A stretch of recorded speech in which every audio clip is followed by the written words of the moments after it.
Next question, right the significations and syntax of update and delete method of the SQLite database class. यानी कि हमें क्या करना है, अपडेट मेथड देखनी है कि डेटाबेस में हमने डेटा इंसर्ट कर दिया, सारी चीजें कर ली, अभी हमें कुछ अपडेट करना हो या फिर डिलीट करना हो तो वो हम कैसे करेंगे उसके सिंटैक्स के साथ। तो पहले अपडेट मेथड देखते हैं। तो update method is used to modify existing records in a data in a table. यानी कि जो ऑलरेडी टेबल के अंदर वो रिकॉर्ड है, यानी कि वो टेबल के अंदर वो आइटम्स है, उसको हमें मॉडिफाई करना हो तो हमें अपडेट मेथड की यूज होगी। ठीक है, if you want to change a product name, update price और change any data, you use update function. It updates only the rows that match your condition. यानी कि हम अपडेट कब कर पाएंगे, जब rows that match your condition, यानी कि जब भी आपकी जो भी कंडीशन है वो रो जो है हमारी वो सेटिस्फाई करती होगी तभी हम उसको अपडेट कर पाएंगे। If no row matches nothing will be change. यानी कि जब भी हमने इफ इफ कोई रो है ना वो मैच नहीं हुई, ठीक है, सो चेंजेस नहीं होंगे, यानी कि कंडीशंस के अकॉर्डिंग होता है ये। ठीक है, अभी सिंटैक्स देखते हैं उसका कि क्या है। पहले तो इंटीजर लिखेंगे अपडेट।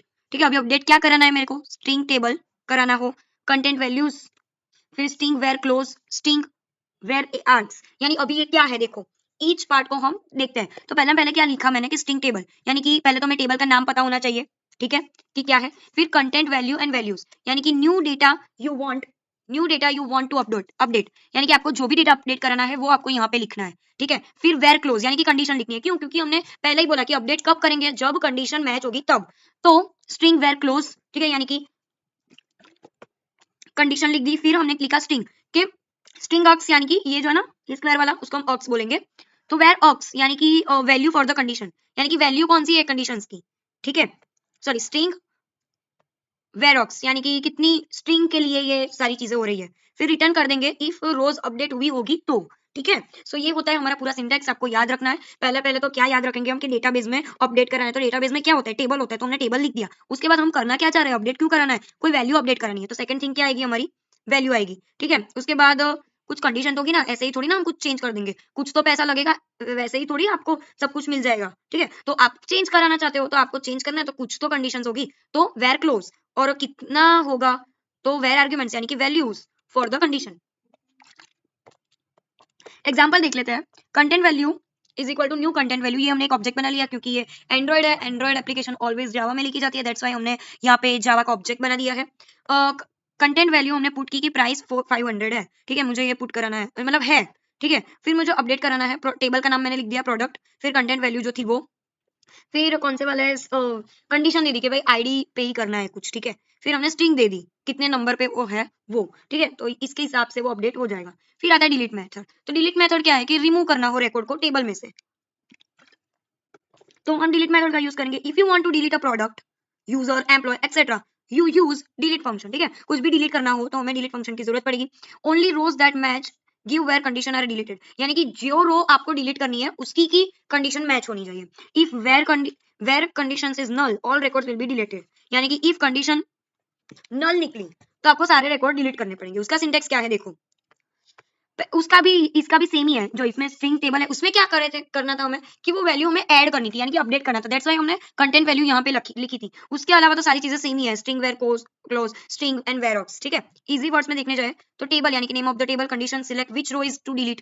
ठीक है, वैल्यूज देखेंगे हम, कंडीशंस क्या क्या है कौन सी जगह पे, और फिर देखेंगे कि नंबर ऑफ रोज कितनी डिलीट हुई है। ठीक है, ये सेम वो वाला ही फंडा है। ठीक है, सिर्फ कंटेंट की वैल्यू नहीं दी है। ठीक है, अभी ओके, क्वेश्चन 4 ही देख लेते हैं, ये बहुत ही इंपॉर्टेंट है। Async task loader, sync task loader क्या है, is the way in Android to load data in the background without freezing the app. यानी मैं ऐप चला रही हूँ, ठीक है, और मुझे बैकग्राउंड में कोई डेटा को लोड कराना है, और वो लोड मुझे ऐसे भी कराना है जिससे ऐप को कोई तकलीफ ना हो। ठीक है, तो हम उसको बोलेंगे स्नैक टास्क लोडर। लोडर यानी पता चल गया कि हमें कुछ लोड करना है। ठीक है, लोड करना है कोई डेटा को, ये टास्क दिया है। टास्क क्यों देते हैं कि भाई टास्क क्या होता है, ऑलवेज कुछ डिफिकल्ट होता है, तो हमारे यहाँ पे तो ऐप की बातें हो रही है, तो हम क्या करेंगे, जो हमारा ऐप भी फ्रीज ना हो और हमारा डेटा भी लोड हो जाए, पर कहाँ, बैकग्राउंड में। तो ये हमको पता चल गया कि ये क्या है, बहुत इंपॉर्टेंट है, बहुत सारे क्वेश्चन आंसर में ये चीज पूछी गई है। So please be careful about that and completely ये देखना एंड तक। और इंपॉर्टेंट क्वेश्चंस मैंने ऑलरेडी इंस्टाग्राम आईडी पे दे दिए हैं। ठीक है,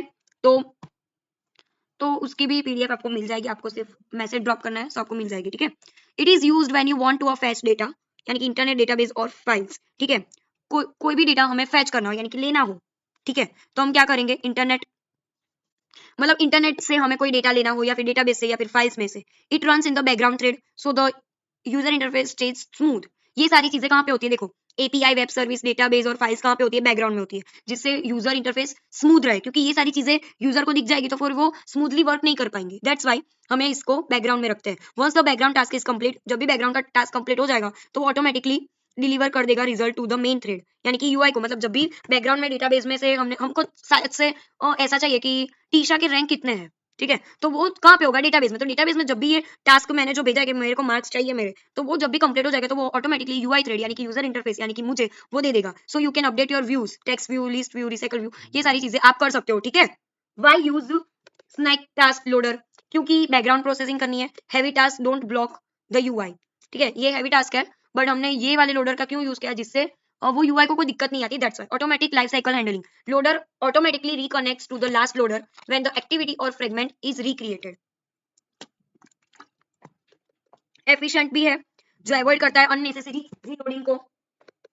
फिर इजी टू मैनेज, यानी कि no need to manually manage threads, ठीक है, हमें मतलब डायरेक्टली ऑटोमेटिकली हमें यूजर के साथ वो जो आंसर मुझे चाहिए कि मेरे को कितने मार्क्स आए हैं, तो वो ऑटोमेटिकली मुझे दिख जाएंगे, इसके लिए कुछ इतना प्रोसेस करने की जरूरत नहीं पड़ती। इसके लिए हमें वर्क फ्लो क्या रहेगा, पहले तो हमें एक लोडर क्रिएट करना पड़ेगा, फिर हमें लोडिंग यानी कि जो भी मुझे चाहिए वो डेटा हम लोग बैकग्राउंड में लोड करते रहेंगे, फिर लोड डेटा इन बैकग्राउंड हो जाए उसके बाद डिलीवर रिजल्ट, यानी कि लोडर ऑटोमेटिकली क्या कर देगा, जो भी रिजल्ट आएगा उसको वो फिनिश कर देगा और वापस से यूआई यानी कि हमें भेज देगा। Reset if needed, clean up in the loader reset, यानी कि जरूरत पड़े तो हम उसको क्लीन करेंगे वरना नहीं करेंगे, ठीक है, सिंपल। ये सुडो को एग्जांपल देख लेते हैं, जिसमें हमने पब्लिक क्लास बनाया, लोडर नाम का हमने एक क्लास बनाया है, क्लास का नेम दे दिया, एक्सटेंड किया हमने इस बार क्या किया है, स्नैक साइन टास्क लोडर, ठीक है, स्ट्रिंग में, ठीक है, ये हमने एक्सटेंड किया है क्योंकि हमें क्या करना है, बैकग्राउंड में कुछ लोड कराने हैं items, that's why. Public my loader context super context, यानी कि हमें कुछ ऐड कराना है, ओवरराइड किया, फिर स्ट्रिंग में हमने क्या किया, लोड करवाया बैकग्राउंड में, ठीक है। Heavy task here because fetching data from the server and return hello from background it's quite difficult, so that's why. फिर हमने क्या करवाया, स्टार्ट करवाया लोडिंग को और फोर्स करवाया लोड, यानी कि स्टार्ट लोडिंग स्टार्ट हो गई, ठीक है। उसके बाद यूजेज इन एक्टिविटी, मतलब एक्टिविटी में क्या हुआ, तो get support loader manager and dot init loader zero null new loader come back call back string, यानी कि इफ हम जो लोडिंग करवा रहे हैं, ठीक है, वो कुछ भी नहीं हुआ नल, तो फिर हम न्यू लोडर कॉल बैक कराएंगे, न्यू लोडर को बुलाएंगे, ठीक है। Public loader string on create loader, फिर नया जो आया उसने क्या किया, क्रिएट करवाया लोडर हमने, फिर इंटीजर को आईडी दी, बंडल आर्गुमेंट्स दी, ये सारी चीज दी और मेन एक्टिविटी को एग्जीक्यूट करवाया। उसके बाद हमने देखा कि लोड करना फिनिश हो जाए, ठीक है, तो हमें बताएगा रिजल्ट में अपडेट करके कि भाई ये वाला डेटा है ना वो अभी अपडेट हो गया है, ठीक है। उसके बाद हम लोडर को फिर से रीसेट कर देंगे, ठीक है। अभी देखो ये जो मैंने बोला वही एक्सप्लेनेशन यहाँ पे आपको दिया गया है, से एक बार देख लेना। देखो एक समरी देख लेते हैं कि साइन टास्क लोडर क्लास है, ठीक है, वो बहुत runs heavy task in background, load करवाएंगे हम बैकग्राउंड को, put task here returns result on start loading starts the loader, ठीक है। फिर हमने इनिट करवाया, मतलब इनिशियलाइजेशन करवाया, स्टार्ट करवाया, फिर क्रिएट करा, फिर लोड हो जाए उसके बाद फिनिश करके फिर रिसेट कर दिया, ठीक है। कुछ ना याद रहे तो सिर्फ इतना याद रखना, कितना तो लिख के आना ही, ठीक है, कुछ भी करके।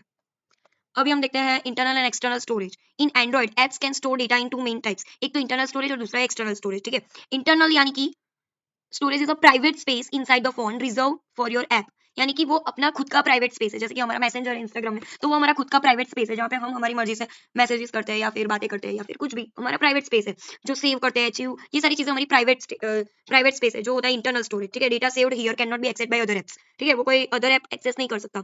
Good for storing sensitive data like login credentials and app setting, ये सारी चीजें, ठीक है। की पॉइंट क्या है हमारा, की पॉइंट है प्राइवेट टू ऐप, जो प्राइवेट रहेगा, डिलीट और ऑन इंस्टॉल, यानी कि ऑल डेटा रिमूव हो जाएगा जब भी हम उसको डिलीट करवाएंगे तब। लिमिटेड स्पेस है क्योंकि स्मॉल है, दैट्स व्हाई।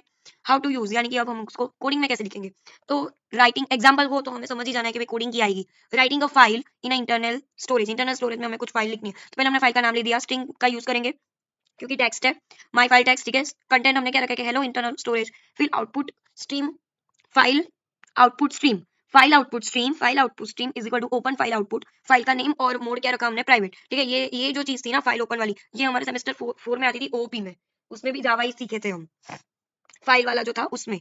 फिर फाइल आउटपुट सिस्टम राइट करेगा कि भाई कितने बाइट्स का है कंटेंट और फिर फाइल को क्लोज कर देगा। और जब भी हमें कोई फाइल रीड करनी हो तो इनपुट लाएंगे हम और फिर हम फाइल का नेम देके उसको रीड करेंगे। सिक्योर एंड प्राइवेट है, ऑलवेज अवेलेबल रहता है। डिसएडवांटेज क्या है कि लिमिटेड स्टोरेज स्पेस है, only accessible by the app. ये एक्सटर्नल जो है वो हम कहीं पे भी शेयर स्पेस है आउटसाइड योर ऐप, जैसे कि रील्स है, ये सारी चीजें, SD card, phone, SIM card, ये सारी चीजें क्या है कि आउटसाइड ऐप के अलावा भी आप उसको शेयर कर सकते हो। Data saved here, access by user and other apps, good for media files like images, videos, documents, ये सारी चीजें करनी हो तो। फिर की पॉइंट्स क्या है, पब्लिक स्टोरेज यानी कि अदर एप्स कैन रीड और right, not deleted automatically, data remains even if the app is uninstalled. ठीक है, इसमें डेटा रहेंगे क्योंकि ये शेयर है ना, तो कहीं पे भी शेयर तो किया ही होगा हमने, so that's why. Larger capacity होती है इंटरनल के, इंटरनेट की जगह इसमें ज्यादा स्पेस होती है। ठीक है, इसका भी हम देख लेते हैं। पहले तो एक्सटर्नल एनवायरनमेंट क्या है हमारा, एक्सटर्नल स्टोरेज स्पेस है जो मीडिया है एनवायरनमेंट में उसके साथ इक्वल होना चाहिए। इफ हमने न्यू फाइल बनाई, जो एक डायरेक्टरी हमने दी माई ऐप फोल्डर, ठीक है, वो फोल्डर जो थी तो वो हमने क्रिएट करवाया फोल्डर पहले तो, फिर उसमें फाइल हमने क्या करी, आउट मतलब दी उनको और फिर राइट करवाया कि भाई कितना है कितना नहीं है। ये जो चीज थी वो तो सेम ही थी, सिर्फ यहाँ पे हमने सिर्फ डिक्लेयर किया कि भाई एक्सटर्नल स्टोरेज स्टेट आता है इधर। एडवांटेज देखते हैं, large storage space can be shared with other apps और users, useful for media files. Disadvantage क्या है कि रिक्वायर्ड रन टाइम परमिशन हमें लेना पड़ेगा, कुछ भी हमें ट्रांसफर कराना हो तब। फिर डेटा कैन बी मॉडिफाइड और डिलीटेड बाय अदर एप्स, मतलब डिलीट हो सकता है, मतलब मॉडिफाई भी कोई कर सकता है, ऐसा कुछ जरूरी नहीं है कि मैंने लैपटॉप से फोटो ली है और मोबाइल में डाल के मैंने उसको कुछ किया, मतलब कि मॉडिफाई किया, तो ऐसा हो सकता है, may not always be available. ठीक है, अभी ये छोटा सा की डिफरेंस है, वो एक बार लर्न कर लेना पोस्ट करके, जिससे आपको थोड़ा बहुत आइडिया आ जाए। ठीक है, अभी देखते हैं एक्सप्लेन एनिमेशन। एनिमेशन क्या है, एक सीधी सी बात है, एनिमेशन हम बहुत सारी चीजों से हमने देखा है कि एनिमेशन मीन्स जो भी हमारा वीडियो है, फोटो है या फिर कुछ भी है, वो मूव करता है। क्या करता है, मूव, तभी तो उसको एनिमेशन बोलेंगे ना। मूव करे, उसकी साइज चेंज हो, रोटेट हो, स्लाइड ऑन द स्क्रीन, ये सारी चीजों तो हम उसको बोलेंगे एनिमेशन। लुक एट्रैक्टिव और इंटरेक्टिव लगता है एनिमेशन जब भी हम यूज करें कोई भी ऐप में तो। बटन बाउंस होता हो, क्लिक करने पे image slide left to right, ये सारी चीजें, तो वो एक अच्छा एसईओ हमें देता है। तो animation is must use in your app and your website in future. Importance of animation, visual एपलिंग होती है, गाइड, यूजर को अच्छा गाइडेंस मिलता है इससे, जैसे हम एनिमेशन को अच्छे से यूज करें तो यूजर एक्सपीरियंस अच्छा रहता है, फीडबैक पर अच्छे मिलते हैं। तो ये 3 टाइप्स के एनिमेशन होते हैं। ट्विन एनिमेशन यानी कि व्हाट इज दिस, तो चेंजेस ऑफ व्यूज पोजीशन, यानी कि जो भी हम लोग देखते हैं उसकी position, size, rotation, transparency time के अकॉर्डिंग वो चेंज होती रहेगी। हाउ इट वर्क्स, तो animates transition between start and and values, यानी कि हम क्या करेंगे, ट्रांजिशन दे देंगे कि भाई आपको है ना इतने से इतने टाइम तक आपको मूव करना है, तो move button left to right, rotate हमें 360 डिग्री कराना है, और फेड, टेक्स्ट इन या फिर आउट, ये सारी चीजें हम जब भी करते हैं तो उसमें ये ट्रांजिशन यूज होता है, जिसमें हम स्टार्टिंग और एंड की वैल्यूज देंगे। ठीक है, ये आपने ऑलरेडी इफ किसी ने वेबसाइट बनाई हो तो उसमें ये यूज हुआ था। एक्सएमएल एग्जांपल, यानी कि इसमें हम ट्रांसलेट क्यों, क्योंकि ट्रांसलेशन हम इसमें यूज करें, दैट्स वाई। तो देखो एक्सएमएल एंड्रॉइड है, जो भी हमारी ऐप है उनका लिंक हमने दे दिया, फिर हमने फ्रॉम 0% टू 50% तक आपको क्या करना है, ड्यूरेशन करना है। ठीक है, तो 50% राइट इन 1 सेकंड, 50% राइट इन, तो मतलब डिफरेंसेस ऐसा दिया गया है।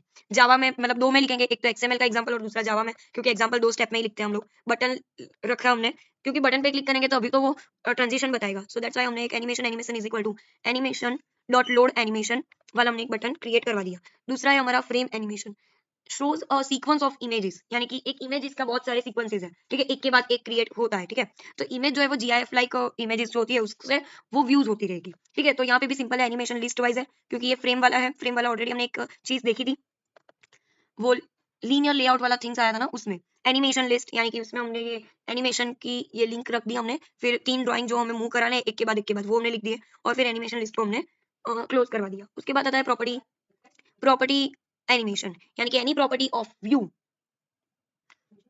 Like alpha, transition, scale, rotation, ये सारी चीजें आती है जिसमें प्रॉपर्टी वाइज, यानी कि हम इसमें एंड्रॉइड 3.0 को इंट्रोड्यूस करेंगे, जो बहुत ही पावरफुल है, ट्विन और फ्रेम की से भी पावरफुल है। वो 300 पिक्सल हॉरिजॉन्टल घूमता है 1 सेकंड में। ठीक है,